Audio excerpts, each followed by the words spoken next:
I do. I have two dogs. They're Derby and Tuco. Derby is the Great Dane, and she's a rescue, and actually Tuco's a rescue as well. And Tuco is a lab border collie mix. Oh, they love them. They're really funny about it. They start drooling as soon as the bag comes out, and Derby wants to stick her incredibly large face into the bag. Well, I think it's the right thing to do. I don't really believe in breeding anymore. I will rescue a full bred dog, but it's because it's a rescue and it needs a place to live. And Great Danes in particular, people get them a lot of times and think, oh God, look how cute, it's all floppy. And then it grows and grows and grows, and pretty soon you've got a 150-pound dog, and it's not the easiest thing in the world. Luckily, we've got the space to bring one in, and I love them. They're the greatest dogs ever. Well, I love the industry. I love pets. It's the most fun you could possibly have thinking about pet food and pet treats. And I think it's the right thing to do. Sustainability is something that hasn't been a topic within the pet industry. And I think it's time that we need to have that conversation. And the cricket protein is so incredibly sustainable. And as we dug into it and understood the nutrition, it just made so much sense. The nutrition is fantastic and the sustainability is out of this world. It's an old expression dating back to the 1800s. They didn't want to swear, so they would say Jiminy Cricket instead of saying Jesus Christ. And because we're starting with the cricket protein, we just thought we'd like to do a little nod to the cricket with Jiminy.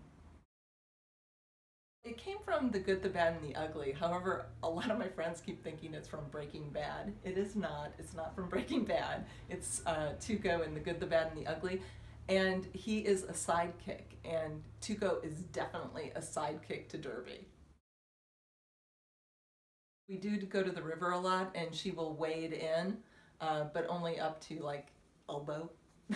A Great Dane elbow, which is, it's pretty far, but she definitely doesn't get her undercarriage wet if she can help it.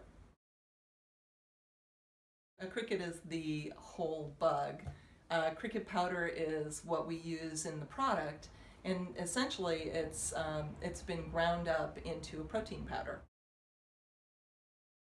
from cricket farms. A lot of people think that we're running around with a big net. We are definitely not doing that. They're grown in farms, and they get to live pretty much their entire life, which is fantastic. It's very humane. I actually started with a long list of ingredients, things that I felt good about, that brought some kind of benefit and I knew dogs liked, and started combining those together to come up with the different flavors that we went forward with. And it turned out that certain ingredients worked really, really well with the cricket powder. Peanut butter, for instance, it mixes really well with cricket powder. Who knew? We cared a lot about the colors that we used. We cared about the design. We wanted it to tie together as a family. So you'll see there's a lot of elements that are similar from bag to bag. The colors, we actually picked a color scheme that went with nature because we're thinking of ourselves as stewards of the earth.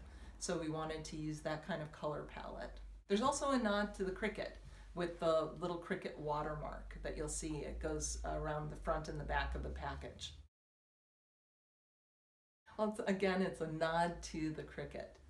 If you look at it closely, the J is the back leg of the cricket, and the apostrophe are the antennae. Eventually, yes. We started with dogs. The palatability with dogs is a little easier. But we've actually had some interesting experiences with cats. I took the treats over to my in-laws' house and was showing them what the treats looked like and smelled like and trying to get them to taste them. Of course, I was eating them because they actually do taste good. And as I was doing that, they have a cat, and the cat jumped up onto the table and just started eating the treats. So we're actually very bullish about cats and these treats because they seem to appeal right off the bat. Well, some dogs will eat anything, but the palatability is a little harder with cats. They have a reputation for being finicky, and we decided that it would be easier to start on the dog side. It means that it uses less of our precious resources to actually produce. When we look at it, there's a few things that we tend to call out. The water usage. Incredibly low amount of water required to raise the crickets. Also, the amount of feed required to raise them is less than chickens, less than cows. And when I do these kinds of comparisons, it's on a pound per pound basis. The other thing is they don't emit greenhouse gases like those other animals. Cows in particular are really, really bad.